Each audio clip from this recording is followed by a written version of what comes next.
Rick Harrison's life is often reduced to the image of a man behind a glass counter in Las Vegas, weighing objects, negotiating prices, and turning ordinary transactions into television moments. But that version is only the surface of a much longer and more complicated story. Beneath the fame and the steady rhythm of deals lies a life shaped by instability, discipline, loss, and an unusual kind of self-made education. Born into a military household, Rick's early years were defined by movement rather than stability. He never stayed long enough in one place for childhood to feel settled, and even the idea of belonging was constantly interrupted by relocation. On top of that instability came a private struggle, epilepsy, that appeared early in his life and shaped how others saw him and how he saw himself. In an era when the condition was poorly understood, it added isolation to an already unsettled childhood. School offered little refuge, academic systems struggled to accommodate his condition and his frequent moves, and over time Rick drifted away from formal education altogether. By 17, he had stepped out of the system entirely. What looked like failure from the outside became, in hindsight, the first break from expectations that were never designed for him in the first place. Las Vegas became the backdrop of his transition into adulthood.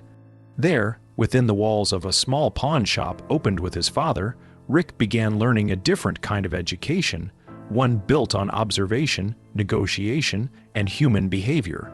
It was not glamorous, but it was practical, and it would eventually become the foundation of everything he built. What follows is not just the rise of a business figure, but the unfolding of a life shaped equally by success and loss, ambition and grief, visibility and private cost. 1. A childhood without stability. Rick Harrison's early life unfolded under the constant motion of a military household, where permanence was rare and familiarity was always temporary. His father's career meant frequent relocations, each one requiring adaptation to new schools, new environments, and new social hierarchies that never had time to settle before they were replaced. Again, for a child, this created a sense that nothing was ever truly anchored, not friendships, not routines, not even identity. In each new place, Rick had to restart socially, often arriving after groups had already formed. That repeated disruption made it difficult to establish continuity in his education or relationships. While other children built long-term connections, he learned to observe quickly, adapt quietly, and expect that whatever he built would likely be temporary. Within the home, discipline and structure were present, but they did not fully offset the instability of constant movement. His father's world, shaped by military service, emphasized resilience and endurance. Hardship was not framed as something to avoid, but something to withstand. That perspective would later echo through Rick's own approach to business and life, though at the time it simply felt like another expectation placed upon him. Even in these early years, there was a sense that Rick was absorbing patterns others might overlook. The constant change forced him to pay attention differently, to people, to environments, to subtle shifts in behavior. While he did not yet have direction, he was developing observation skills that would later become central to his professional life. Childhood, for Rick, was not a period of stability or comfort. It was a training ground in adaptation, where consistency was absent and self-reliance became a quiet necessity long before adulthood officially began. 2. Illness, isolation, and early learning. At around 8 years old, Rick experienced his first epileptic seizure, an event that introduced a new layer of complexity into his life. The condition did not just affect his health, it changed how others perceived him. In a time when epilepsy was widely misunderstood, reactions often ranged from discomfort to avoidance, leaving him socially isolated in environments that were already unfamiliar due to his constant relocations. The unpredictability of the condition created challenges in school. Concentration became difficult, not only because of the neurological effects but also because of the anxiety surrounding when an episode might occur. Classrooms, instead of being places of structure and safety, often felt uncertain and fragile. Teachers did what they could, but understanding and accommodation were limited compared to modern standards. Rather than relying on institutional learning, Rick gradually shifted toward independent study. He began reading extensively outside assigned materials, gravitating toward subjects that explained how the world worked rather than how it was tested in school. History, biographies, economics, and strategy became his informal curriculum. This self-directed learning created a different foundation. Instead of memorizing information for exams, he focused on understanding systems, decisions, and outcomes. It was less about passing grades and more about building mental frameworks for interpreting real-world behavior. The combination of illness and isolation could have easily limited his trajectory, but instead it redirected it. Removed from traditional academic reinforcement, Rick built his own method of learning, one based on curiosity, repetition, and practical understanding. It was not structured in the conventional sense, but it was deeply formative, shaping how he would later evaluate value, risk, and opportunity. 3. The dropout decision and a new direction. By his teenage years, Rick's relationship with formal education had largely collapsed. The combination of health challenges, constant relocation, and academic frustration made continued schooling increasingly difficult. At 17, he made the decision to leave high school entirely. From an external perspective, the choice appeared like a setback. It lacked credentials, structure, and the conventional markers of future success. But for Rick, it was less an escape and more a recognition that the traditional system was not aligned with how he had learned to think or function. Around this time, his family had settled in Las Vegas, a city defined by contrast wealth and loss existing side by side, often within the same block. It was a place where risk was normalized and value was constantly negotiated. For someone already attuned to observation and human behavior, it was an environment that offered more practical education than any classroom had provided. Rather than pursuing a traditional academic path, Rick entered the workforce through his family's pawn shop. This decision marked a turning point. Education shifted from theoretical to experiential. Instead of studying from textbooks, he began learning directly from transactions, customers, and negotiations. Pawn shop environment required quick judgment. Every item carried a story, and every customer carried urgency. Learning to distinguish emotional value from market value became a daily exercise. Mistakes had immediate consequences, and lessons were often learned through financial loss rather than academic feedback. Dropping out did not end his education, it redirected it. The structure of schooling was replaced by the structure of commerce, where outcomes were immediate and accountability was constant. It was here that Rick began building the foundational skills that would later define his career. 4. The pawn shop as a classroom. The pawn shop his father opened in Las Vegas became Rick's most influential learning environment. It was not designed as an educational space, yet it functioned as one in practice. Every day brought new objects, new stories, and new negotiations that required rapid assessment and decision-making. Customers arrived under pressure, rent due, bills overdue, or personal crises unfolding.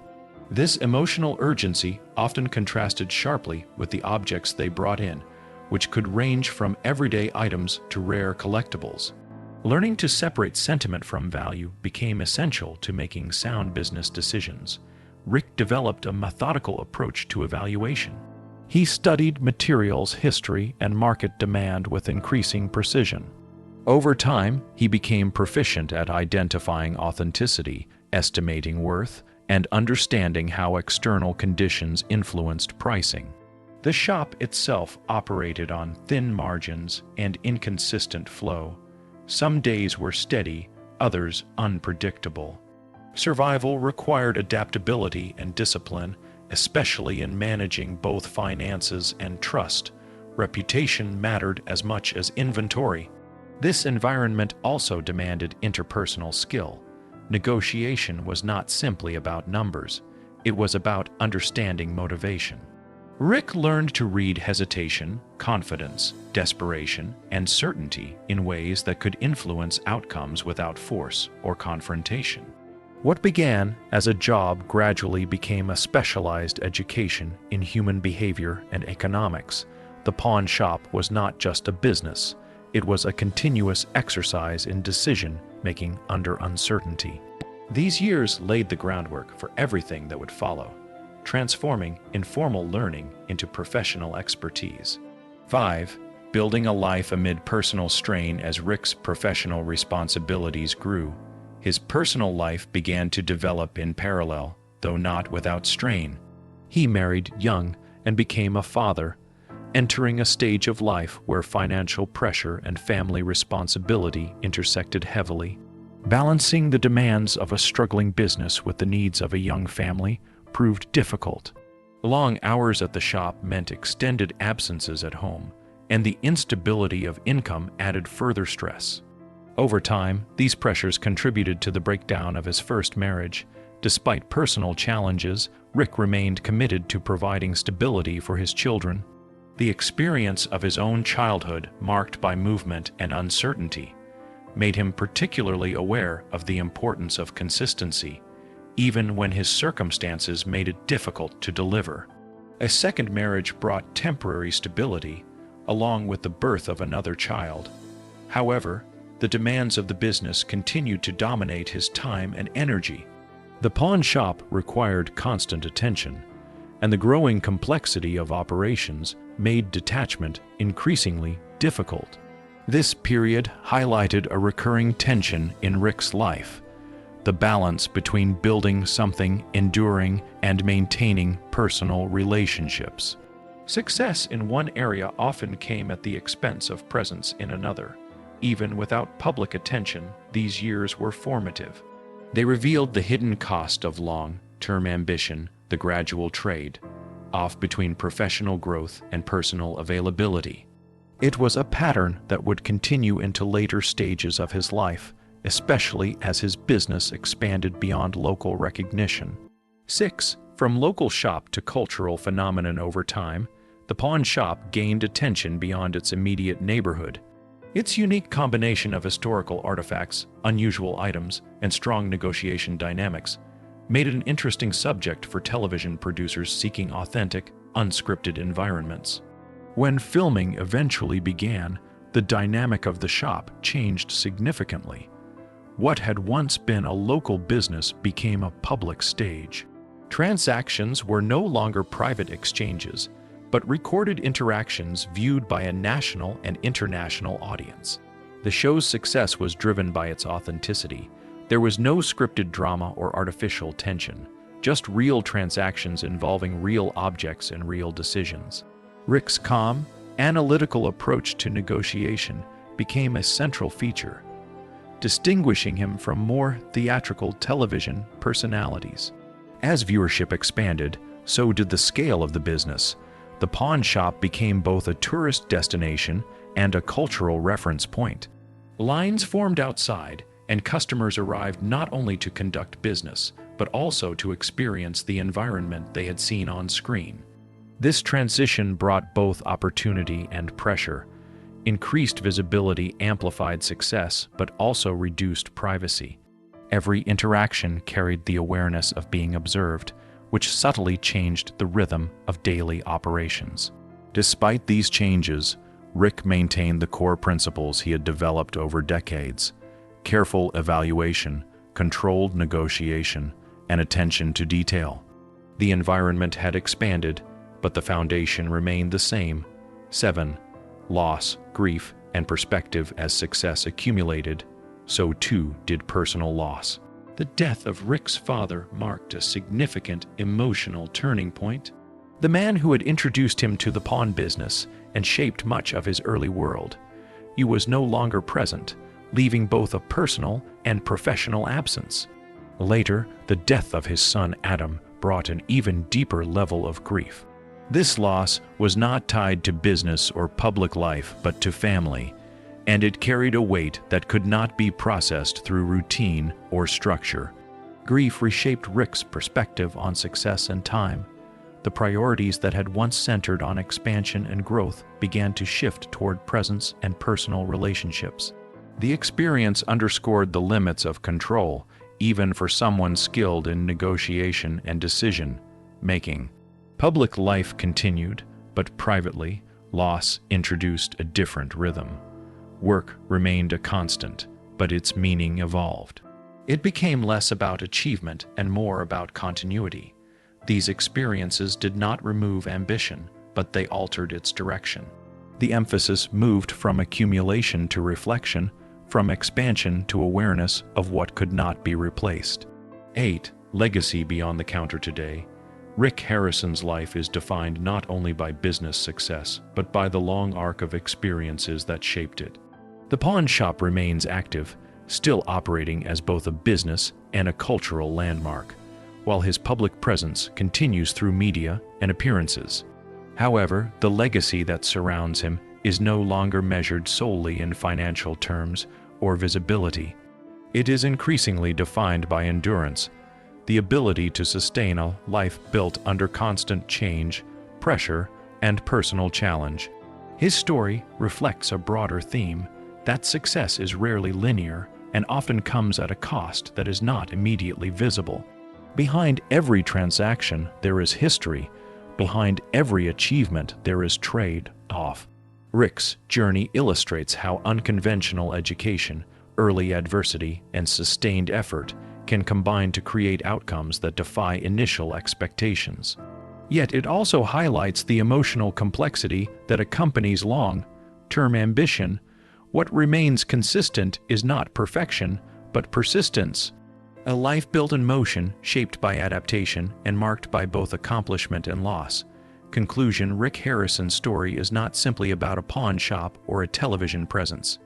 It is about a life constructed through adaptation rather than certainty, shaped by instability in childhood, self-directed learning in adolescence, and relentless practical experience in adulthood. From early health challenges and academic disruption to the pressures of entrepreneurship and public visibility, his path reflects both resilience and cost. Success brought recognition and stability, but it also came with personal trade-offs that accumulated over time. What defines his journey most clearly is not any single achievement, but the continuity of effort across decades. He built something lasting in an environment built on impermanence, and in doing so, experienced both the rewards and the consequences of sustained ambition. In the end, his life stands as a reminder that behind visible success are often layered histories of learning, loss, adjustment, and endurance that rarely appear in the spotlight, but always shape what stands behind it.